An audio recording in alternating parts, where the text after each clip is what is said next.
She had her handwritten love letter read aloud for mockery. Lana Taylor, your eyes are like the first sunlight of spring. Ha ha, who even writes this stuff anymore? Only someone truly pathetic still sends handwritten letters. Must have been from the janitor, or maybe she wrote it to herself. Someone snorted. A designer streamed the whole thing into the office group chat. Legend of the week, handwritten love confession in the 4. Euro era. As Lana knelt to retrieve the crumpled letter, a coworker tore it in half and tossed it in the trash. That doesn't belong in a professional environment. No one defended her. Not a word was spoken in her favor. The open-plan office echoed with whispers and muffled laughs, while Lana quietly straightened her dress and walked back to her desk, her face unreadable. In that airy workspace, the walls were plastered with bright creative posters, and large windows let in a flood of natural light that made every gleaming surface reflect the hustle of a design firm priding itself on innovation. Employees strutted around in cutting-edge outfits, vibrant prints, neon sneakers, hair dyed in every color of the rainbow. By contrast, Lana's plain white floral dress with its modest square neckline looked as though it belonged in a different time. A few coworkers smirked at her simple silver bracelet tarnished from years of wear and whispered that she had no sense of fashion. A tall man in a floral suit leaned against a cubicle divider, shaking his head in mock pity. Handwritten letters are so last century, he murmured loud enough for others to hear. Another coworker, her hair styled in a dramatic undercut dyed lavender, flicked open her phone and typed a message to their group chat. She's seriously behind the times, like is she trying to be a retro princess or what? Lana, not reacting, settled into her chair with practiced calm, ignoring the hush that followed. Even the soft whir of the air conditioner seemed to underline the tension, as if everything converged to point out her isolation. The design team thrived on flamboyance and liked to mock anything unpolished. They had cultivated a culture of ironically praising vintage styles yet scorning anything that seemed authentically old-fashioned. Thus, Lana's refusal to participate in social media trends or even wear a dab of lipstick became fodder for their daily amusements. Her desk sat near the far corner away from the panoramic windows. There she quietly arranged papers and unopened envelopes, methodically lining them up. One contained a slender, embossed invitation from the CEO's office, something about an upcoming investor visit. She tapped it once as though remembering the humiliating scene just moments before, then slipped it under a stack of design briefs. Across the office, a group of younger employees rehashed the love letter incident between them, texting screenshots of the torn note. Their occasional bursts of laughter drifted in waves, pricking the silence around her. Lana's gaze flickered toward a small photograph pinned to the edge of her monitor, an older gentleman standing beside a black car, smiling. She didn't sigh or look pained, she simply stared for a moment, then returned to the files in front of her. One of the newly hired interns approached with hesitant steps, carrying a sheaf of documents. He set them on her desk, eyes darting nervously, and mumbled that he needed a signature. She took the pen calmly, scribbled her name, and handed them back without so much as a tremor in her voice. The intern glanced at the remains of the torn letter peeking out from the wastebasket, curiosity igniting in his eyes. For a second, it appeared he might ask about it, but he stilled his tongue. Behind them, the tall man in the floral suit who went by Marco raised his voice in a mock lecture tone for the intern to hear. Be careful around Ms. Handwritten letters. She might slip some quill and ink romance on your desk. Laughter rippled among the surrounding cubicles. The intern's cheeks flushed and he slipped away quickly. Lana continued typing, ignoring the jibes as though they were a faint breeze.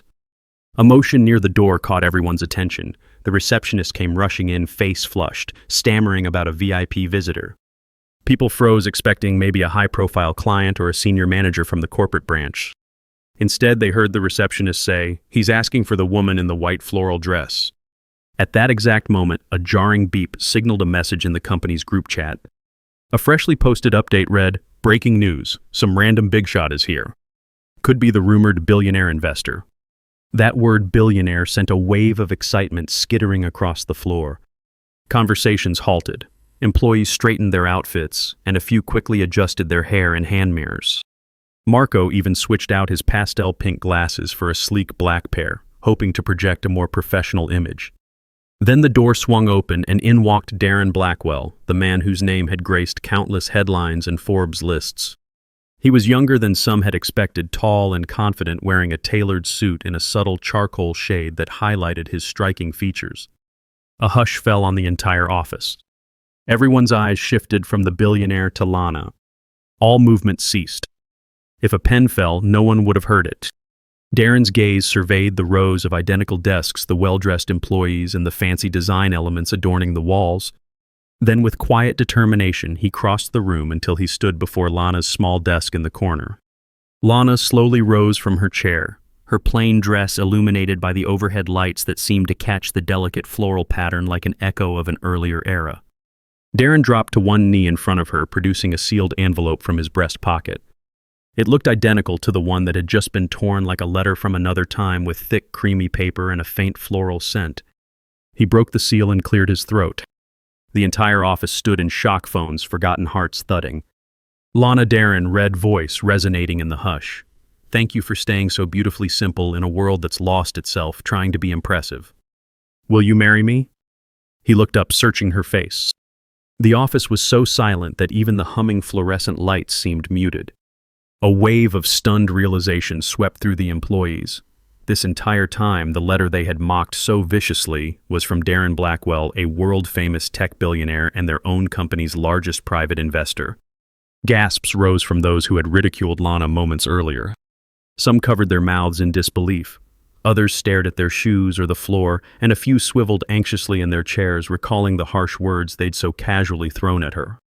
The tension crackled, ready to erupt into chaos. Lana's features remained composed, though a faint warmth touched her cheeks. She clasped her hands, that single silver bracelet catching the light. She glanced down at Darren, who was offering a ring. No, an entire promise. Slowly she nodded. Before the shockwaves could subside, Darren stood, turning to address the room. His voice carried the authority of someone accustomed to making big decisions. Anyone who humiliated Lana will be recommended for reassignment, he said, letting each syllable drop like a stone into a pond. I want this company to know that class is not appearance, it's character. Faces blanched. The head of human resources, perched near the glass-walled conference room, looked on the verge of fainting. The CEO, who'd been in a private meeting, pressed himself against the glass wall, uncertain whether to interrupt this dramatic display. No one dared to speak. Lana simply lowered her gaze, a quiet acceptance, as if she wasn't surprised that Darren would stand up for her so directly. In that moment, the entire atmosphere of the open-plan office shifted, the cruelty replaced by a sudden, uncomfortable awareness of how deeply they had erred. In the uneasy stillness that followed, Darren reached for Lana's hand, cradling it in his own. He led her away from the wastebasket where the remains of the first letter had been tossed. The employees who'd tormented her shrank back. Marco stepped aside, a flush crawling up his neck, and the coworker with the lavender undercut lowered her phone, too embarrassed to record or stream. Lana moved with a composed grace, her chin lifted just enough to convey dignity without pride. Together, they disappeared into the CEO's office, the door clicking shut behind them. Outside, the employees turned to one another, voices hushed and tinged with guilt. The letter had been from Darren all along. Their casual words, streamed to the entire group chat, now seemed monstrous. A hush of shame circled the cubicles as people hovered near the battered remains of that love letter in the trash, not sure if they should pick it up or pretend it never existed. The hush endured until the hum of the HVAC system and the faint beep of a phone message signaled the world continuing on indifferent. Inside the CEO's office, the blinds were half drawn, filtering the midday sun into stripes across the floor. Darren spoke quietly to the startled CEO, clarifying that while he remained committed to his investment, he could not in good conscience stand by and watch the staff degrade someone he cared about. Lana stood by the window, her hands folded, her eyes resting on the city skyline beyond the tinted glass. She was present but also apart, as though she'd perfected the art of not drawing attention. The CEO stammered out assurances that the company would address this incident immediately. Darren glanced at Lana, his expression softening. Outside, employees gathered in clumps, straining to catch any scraps of conversation through the glass. All they could see was Darren's tall silhouette and Lana's still figure. A memory flickered through a few minds, times they'd seen Lana quietly stepping aside when teased or overshadowed. How many times had they brushed off that old silver bracelet she always wore, never suspecting the significance behind her modest appearance? Somewhere near the break room, a senior designer sank into a chair, pressing a hand to his temple. He remembered how a week earlier he'd teased Lana for not owning any modern gadgets, joking that maybe she communicated via messenger pigeon. She had smiled, a patient, almost cryptic smile, and said nothing. Another coworker gazed at the half-torn letter in the trash, recalling the borderline cruel comments she'd made about Lana's outdated ways. If any of them had paused to wonder about the origin of that envelope or the handwriting, none had done so with true curiosity. They only used it as ammunition for a quick laugh. Now confronted by Darren's presence and that public proposal, they felt a collective pinch of regret. The ring of phones in the distance, the clatter of a dropped stapler, and the tapping of someone's shoe echoed uncomfortably in the expansive space. A brief flash of memory formed in Lana's mind as she waited by the window. She recalled standing in a dusty antique shop months ago, searching among old postcards. A faint aroma of aged paper had reminded her of a hidden study in a country estate. She was there alone, wearing the same silver bracelet, turning each postcard carefully, lost in a quiet recollection. She found a single note on cream-colored stationery filled with an ornate scrawl which she recognized. It was her father's handwriting from decades before, a fragment of a letter he'd once written to her mother. Lana had bought it without bargaining, tucking it into her purse and leaving the shop with a slight tightening in her chest. She'd said nothing to the shop owner about her connection to the piece. She never mentioned to anyone that her father was a man of considerable influence, known for philanthropic endeavors. That memory tugged at her now as Darren's voice filtered through the glass door behind her. He was calmly explaining to the CEO how the corporate culture needed a serious reevaluation. When Darren finished speaking, he approached Lana by the window, brushing a hand lightly against her arm to catch her attention. The CEO, wringing his hands, promised to dispatch an internal memo, call a staff meeting, and enforce a new code of conduct. He kept glancing at Lana as though seeing her for the first time. Darren opened the door for her and they stepped out into the main office area where the employees fell silent. Not a single witty remark was launched their way. Lana's eyes traveled across the faces, many of which were now tinged with apprehension. She did not scowl or look triumphant. She merely inclined her head in a manner that suggested no desire for revenge. The hush seemed to deepen as Darren placed an arm around her shoulders and guided her to the exit. The faint click of the door as they left reverberated through every cubicle. In that moment, no one knew if they should applaud, apologize, or slip away in shame. That evening, the story of what happened spread like wildfire on internal chat groups. Everyone had an opinion. Some felt sorry for Lana. Others were horrified at the idea of being recommended for reassignment, and a few cynics wondered if this was a publicity stunt. But one fact was undeniable. Darren Blackwell was clearly the one behind the handwritten letter, and he was engaged to Lana. The office's typical gossip about streaming new design technology or edgy creative campaigns pivoted into fervent discussions about her. Who was she? Why did she dress so simply if she was set to marry a billionaire? Why did she never mention her connection to him? A swirl of speculation turned into a storm of rumors. Yet none of them had an answer to the real question. How had this boring woman in a white floral dress captured the heart of an influential figure like Darren Blackwell? By 9 o'clock, the office was nearly empty, save for a few late workers hunched over their projects. Lana's desk lamp remained on, illuminating a neat pile of files. She had told Darren she had tasks to finish, and he had given her a small nod, stepping out to take a call. Now she sat alone, methodically reviewing design presentations for a children's educational app that the company was working on. Every so often she paused, pressing her fingers against the silver bracelet. In a quiet moment, a memory surfaced, a day when she was much younger, seated at a grand piano in a vast room with vaulted ceilings. An elderly mentor bowed before her, instructing her to keep posture, reminding her that discipline and virtue were more important than showy talent. She remembered the hush of that estate, the way the light filtered through stained glass windows, and how she'd quietly resolved she wanted to lead a life unburdened by expectation. That reflection faded as she closed the last file, exhaling softly. She switched off her lamp and rose, the only occupant left in the open plan. The torn scraps of her letter were gone. The janitorial staff must have cleaned them up. She left without glancing back. Outside, a sleek black car idled at the curb, the driver leaning against the hood. Recognizing him, Lana offered a small nod. He opened the rear door for her. Inside, Darren sat scanning his phone, eyes lighting up when she entered. Without a word, he slipped his hand around hers.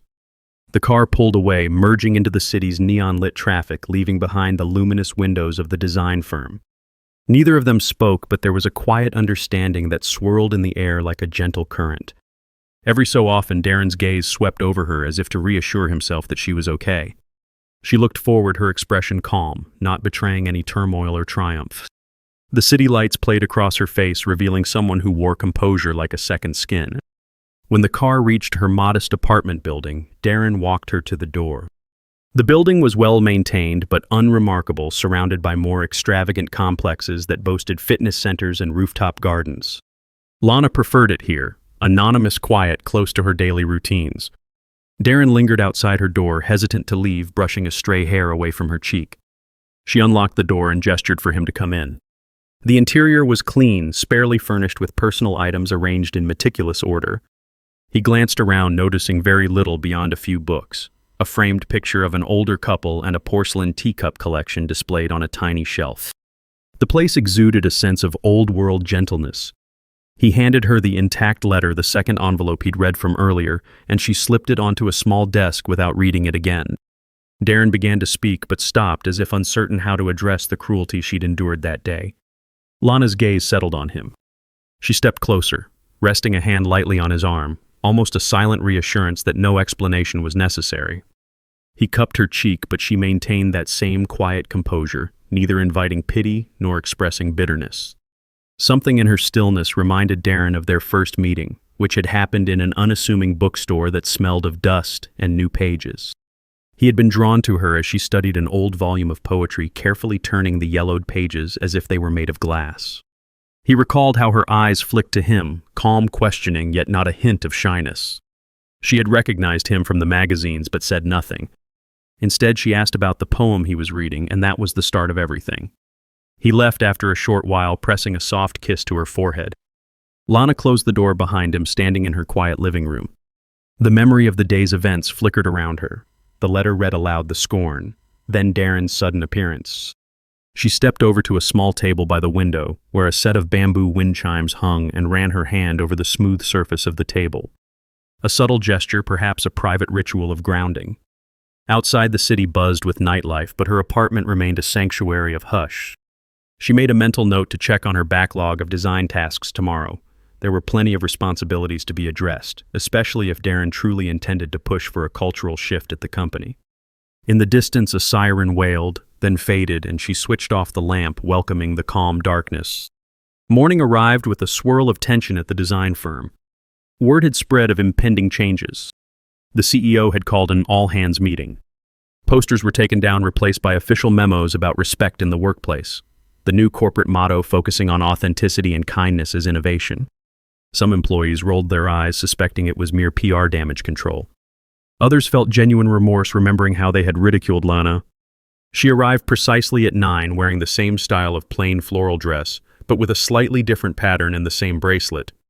The hush that fell over the floor was different now, less mocking, more cautious. She returned polite greetings with a polite nod, then made her way to her desk. A small stack of letters typed on official stationery lay atop her workspace, likely delivered by HR or from certain coworkers. She set them aside unopened. At 10, the entire staff convened in the largest meeting area, a glass-walled lounge near the entrance. The CEO stood in front of them, flanked by HR. They recited a formal statement about the company's new commitment to professional courtesy, referencing an incident they would not name but that everyone understood. A few employees cast glances at Lana, who stood at the back in her usual silence. Marco, fidgeting with his flamboyant tie, looked especially ill at ease. He had been among the loudest voices mocking the letter. After the CEO concluded with an awkward flourish of corporate rhetoric, employees began to disperse.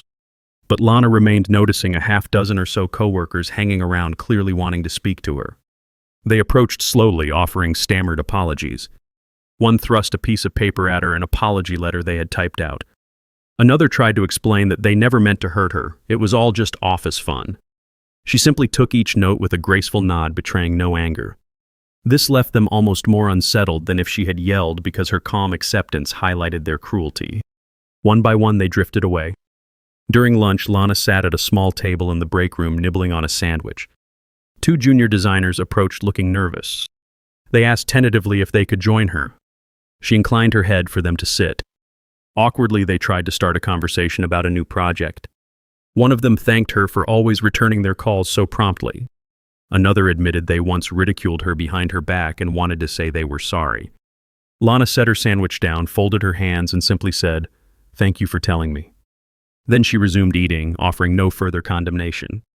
When the two parted, one whispered to the other that they'd never met anyone so calm in the face of such adversity. Word spread Lana never once raised her voice or demanded retribution. She just carried on fulfilling her duties quietly, receiving apologies like someone collecting small shells on a beach. As the day wore on, Darren made no appearance in the office. Rumors circulated about whether the threatened reassignments would really happen. Some employees feared he'd send half the staff packing. Others doubted he'd enforce anything drastic. Yet subtle changes were already unfolding. The group chat that once buzzed with snarky commentary was conspicuously silent. People were more careful about their jokes, especially around personal topics. Several of the boldest coworkers realized they missed the easy cruelty that used to pass for humor, but none dared to openly say so, not after the new corporate guidelines. A few days later, Lana strolled into the lobby to find a large cardboard box sitting at the reception desk. A bright label read, "To Lana, letters of apology." She paused, turning her head slightly in curiosity. The receptionist flushed, explaining that many colleagues who felt uneasy approaching her directly had deposited letters or notes inside hoping to make amends. Without a word, Lana lifted the box in her arms. On her way back to her desk, she passed a short, neatly dressed man from finance who'd once sneered at her. He blushed and looked away. She offered him a brief, understanding smile. That night, she took the box home, left it in a corner of her apartment, and did not open it. Flashbacks nudged at her again when she set the box down next to an antique cabinet. She recalled a day in a grand library on her family's estate after she'd turned 18. Her father had placed a thick ledger on a polished table explaining that a significant inheritance and business empire awaited her management. She could have everything: the estate, the staff, the philanthropic funds, a seat at international conferences. She only needed to assume her rightful place, keep up appearances, and lead the family legacy. But Lana had quietly placed her hand over the ledger, shaking her head. She'd walked away without a fight, never raising her voice. Her father's old friend, the family chauffeur, had saluted her as she passed, eyes gleaming with respect. She remembered stepping out into the crisp air, the estate's vast gardens behind her, feeling certain she wanted an ordinary life where she wouldn't be shielded by wealth or forced into hollow obligations. Even now, that memory reminded her of the discipline she'd been taught. Extravagance was emptiness if the heart was not free. The next morning, Darren texted her to say he'd be stopping by the office for a planned investors meeting. This time, no one broadcast his arrival in the group chat. People had learned caution. When he did show up, he wore a calm, businesslike expression. A meeting with the CEO and upper management took place behind closed doors for a couple of hours. Lana worked steadily at her desk, not visibly perturbed by his presence. Once the meeting ended, Darren asked if he could see the new design proposals for the children's educational app. Lana collected the relevant files and led him to a small conference room. As they walked, employees parted to let them pass, a hush enveloping the corridors. The two of them spent the next hour discussing fonts, color palettes, and user interface. At times, Darren offered suggestions, but mostly he listened to Lana's quiet insights about user-friendliness and the importance of inclusivity in design. She'd done her homework thoroughly. Outside the glass walls, the staff craned their necks to see if the couple would display any affection. But there was nothing sensational, just professional collaboration. Eventually, they emerged and parted ways without drama. Curious eyes followed Lana as she returned to her desk. Some employees wanted to corner her with questions. "Are you really a billionaire's fiancé? Why didn't you tell us?" But her reserved demeanor discouraged direct confrontation. Later that afternoon, while heading to the break room, she caught a snippet of conversation from two marketing managers whispering near the printer. "She's so weird, right? Doesn't brag, doesn't show off, and she just, well, exists. If that was me, I'd be strutting around in diamonds." The other manager shooshed them, glancing around anxiously. Lana paused just around the corner, listening. She made no attempt to correct or blame them. She merely continued on her way, returning to her desk with the same measured steps as though she'd long ago learned that explanations given to cynics fell on deaf ears. In the weeks that followed, the promised recommendations for reassignment began to trickle down. A couple of employees who had been the cruelest were quietly moved to less desirable departments. HR circulated training materials on respectful communication. The group chat was repurposed for strictly business-related announcements. A wave of relief and guilt intermingled among the staff, who realized that while the changes might seem harsh, they were the result of something profoundly broken in the office culture. In that same period, Lana continued her duties as usual, rarely referencing Darren or the big shift. But everyone knew her presence carried new weight, and her silence was no longer an invitation for mockery, but a reminder of what had happened. A subdued sense of respect grew, especially among those who recognized the grace with which Lana had handled it all. It didn't vanish overnight, but people stopped rolling their eyes at her minimal makeup, her straightforward clothes, her single silver bracelet. One day she arrived wearing the same style of floral dress, but the pattern was pink blossoms instead of blue, prompting a coworker to compliment her quietly. Instead of the old sneering remarks about boring attire, there was a gentle shift toward acceptance. Lana acknowledged the compliment with a nod, still not flamboyant or overly chatty, just gracious. She never brought up her father's vast estate or her own partial ownership in several philanthropic organizations. She never boasted that she'd already turned down multiple offers to live in luxurious penthouses. And no one dared ask too many questions, unsure if they wanted to confront just how wrong their assumptions had been. Over time, employees took note of smaller details, how Lana always volunteered to help new hires fill out complicated forms, or how she would stay late if a critical deadline loomed, never complaining. She rarely joined the group for after-work drinks, but she also never preached or judged. Her quiet choices became a kind of gentle guideline for the office's new culture. Do your work well, respect others, and don't resort to petty cruelty. In subtle ways, the company's vibe improved. People still expressed individuality, but the daily mockery diminished. Even Marco, stripped of his old arrogance, seemed to mellow, adopting a more respectful tone with those around him. One afternoon, the CEO requested Lana's presence in his office. She stepped in, noticing how he nervously fiddled with his pen. "I wanted to extend my personal apologies," he began. "I didn't protect you when that letter got passed around. I should have stepped in sooner." Lana inclined her head, and the CEO continued. "Your fiancé's investment is important, but so is the well-being of our staff. I intend to do better." He hesitated, waiting for her reaction. She said nothing.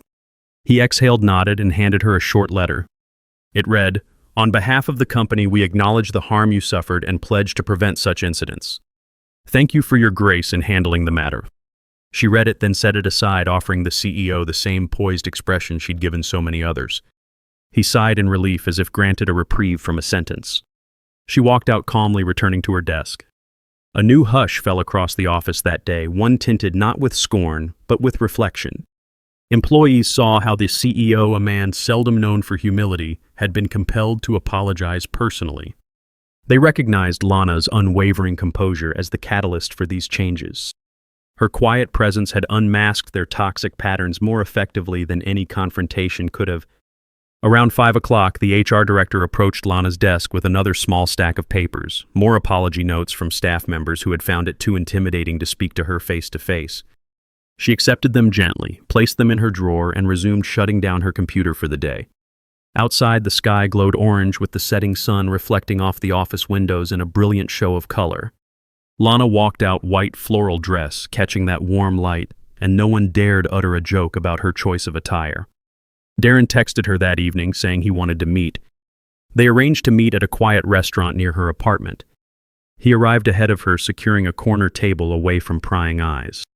When she entered, heads turned briefly. Some recognized him, but he gestured discreetly, and the curious onlookers soon returned to their meals.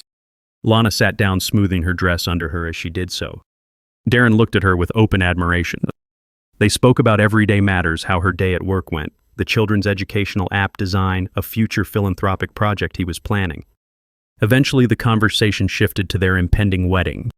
"I'm sure you'd rather keep it small," Darren remarked. Lana nodded slightly, remembering the flash of an earlier moment when her father insisted any wedding of hers would be a grand affair. She'd refused, wanting no spectacle. Darren smiled gently, telling her that as long as she was by his side, that was enough for him. There was no gushing romance in their words, but a steady mutual understanding that rooted them together. After dinner, they strolled side by side under the streetlights, his arm around her, quiet and content. A few days later, Lana approached the receptionist with a request. She wanted to schedule a small after-hours event in the office lounge. The receptionist, wide-eyed, asked if it was for the wedding. Lana simply shook her head and said, "No, something else." She then proceeded to put up a discreet poster near the coffee machines. It read, "Art Exhibit in Praise of Simplicity." Hosted by Lana Taylor, featuring letters of apology. People blinked, uncertain if they'd read that correctly. She provided no further explanation. Whispers spread, was she going to shame everyone by publicly displaying their apologies? Some employees grew anxious, recalling the hurtful things they had written about her. Others hoped it might be an opportunity for closure. The day of the exhibit arrived and the lounge was cleared after 6 p.m. Chairs were arranged and a few co-workers gathered out of curiosity or concern. To their surprise, the environment looked serene, not accusatory. In the center of the lounge stood easels displaying carefully arranged letters, each pinned or clipped in a way that allowed people to read excerpts. Some letters were short, "I'm sorry I ever said those hurtful things." Others were more detailed, describing the writer's own insecurities and regrets for taking them out on Lana. Instead of naming or shaming, Lana had neatly removed any identifying information, letting the words stand on their own. Over soft instrumental music, employees wandered among the letters, reading them quietly. A hush descended as they realized the focus wasn't on mocking them back, but on showcasing the transformative power of remorse and empathy. Near the far wall, another series of frames displayed uplifting quotes about kindness and authenticity. And in the corner, a small section held a half-repaired scrap of the original love letter Darren had sent her, carefully taped with a note beneath it. "Beauty is not lost in tears, nor in rips. It only needs a gentle hand to restore it." Lana stood at the periphery, watching staff members react. Some blushed, others wiped tears. A few approached her directly, murmuring thanks or apologies anew. She nodded softly, receiving each person without judgment. Marco, who had once openly laughed at her, stood in front of a letter he recognized as his own. "I'm sorry I wrote those words," he said under his breath, turning to her. "I really am." She gave him the slightest upturn of her lips, a sign of acceptance. This was the closure many needed. Word reached the CEO, who attended incognito for a few minutes, witnessing a scene of genuine contrition, unlike any corporate training seminar could produce. By the end of the evening, employees departed quietly, as though they had participated in something more akin to a communal healing ritual than an art exhibit. Over the next few weeks, the shift in the office became tangible. Instead of cutthroat competition over who had the flashiest ideas, the team began collaborating, more valuing each member's contributions. The children's educational app progressed smoothly, with Lana providing key insights that balanced creativity with functionality. The CEO, taking a cue from all that had transpired, set up a monthly staff forum where people could voice concerns without fear of ridicule. The company's internal communications platforms pivoted towards celebrating small acts of kindness. And in the midst of it all, Darren's presence, though not daily, remained a steady reminder that respect was not just a corporate buzzword, but a necessity for maintaining his investment and support. One sunny afternoon, Darren arrived unannounced. He asked Lana if she'd like to step outside for a moment, then led her to a quiet balcony overlooking the city. He held her hands, looking directly into her eyes. Softly, he said he'd spoken with her father, fulfilling the courtesy of asking for her hand. Lana's expression didn't change, but an almost imperceptible relief seemed to cross her features. He explained that her father had been gracious, acknowledging he'd known for some time that Lana would make her own choices. Darren then asked how she felt about the wedding date. She simply looked out at the skyline and nodded once. There was no elaborate announcement, no ring brandished for onlookers. Just the hush of mutual understanding on a balcony high above the crowded streets. Inside, employees who peeked through the glass door saw them standing close, sharing a silent vow. It was enough to warm the hearts of even the staunchest cynics. On the day the official engagement announcement went public, released as a brief statement in major business publications, Lana received a flurry of phone calls she mostly let go to voicemail.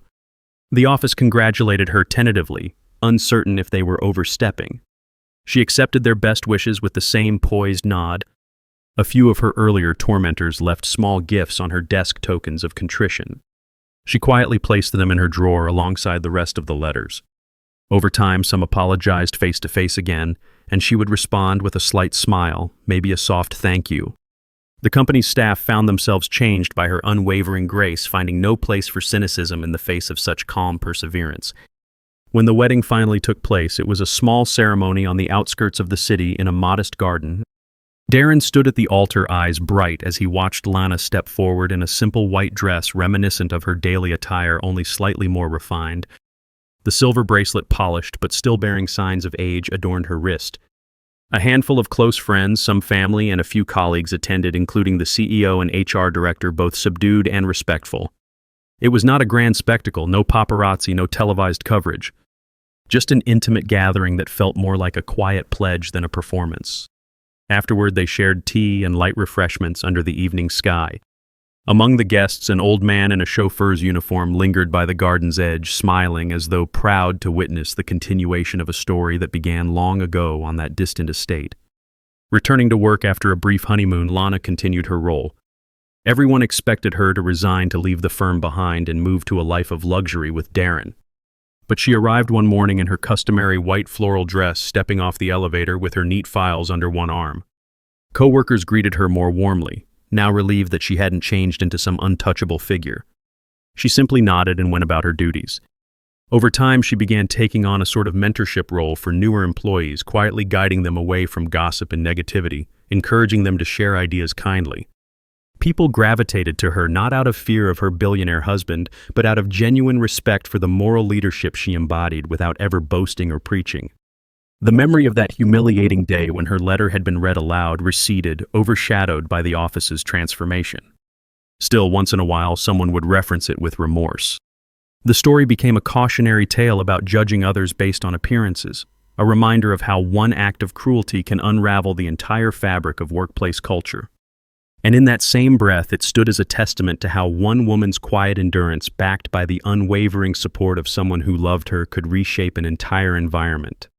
A few months later, the children's app launched, successfully receiving rave reviews for its inclusive design. During the small in-house celebration, the CEO made a toast to everyone's contributions, locking eyes with Lana to silently acknowledge her integral role. Meanwhile, letters continued to arrive, this time from people outside the firm, requesting advice or thanking her for the example she'd set through the community art exhibit. Lana curated them, turning them into an online presentation available to staff. In praise of simplicity, the exhibit's title had become a quiet movement within the company culture. Some employees even found themselves sending handwritten notes to each other, small gestures of appreciation or empathy, no longer ridiculing the old-fashioned practice. Over time, the lessons gleaned from Lana's presence settled into a new normal, an environment less dazzled by shallow flamboyance, more appreciative of genuine character. The HR department restructured its approach, introducing weekly empathy workshops. Supervisors began encouraging collaboration, praising small acts of kindness, and celebrating personal achievements without overshadowing others. Productivity and morale rose in tandem. It was never a perfect place, some cynics remained, and the demands of the industry still fueled stress, but a foundation had been laid.